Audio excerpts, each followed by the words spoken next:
মায়ের পেটে আমাদেরকে তৈরি করলো কে? আল্লাহ। 10 মাস আমাদেরকে খাবার দিল কে?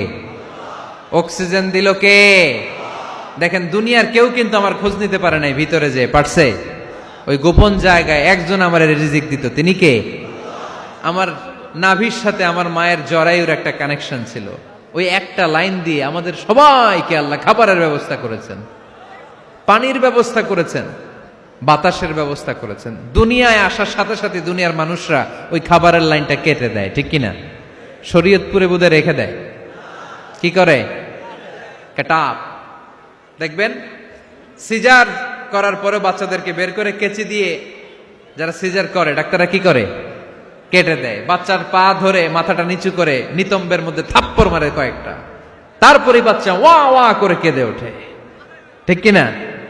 আমরা আমাদের কানে শুনি ওয়া ওয়া, আসলে সে আল্লাহর কাছে কেঁদে কেঁদে ফরিয়াদ জানায়, বলে আল্লাহ 9 মাস 10 মাস মায়ের পেটের ভেতরে ছিলাম, কেউ তো খোঁজ খবর নিল না, তুমিই তো আমার এই নাভির সাথে মায়ের জরায়ুর একটা লাইন দিয়ে ওই এক লাইনে খাবার, এক লাইনে পানি, এক লাইনে বাতাস ঢুকিয়েছো। 9টা মাস এই খাবারের লাইন আমার ঠিকঠাক ছিল, আমার টেনশন ছিল না।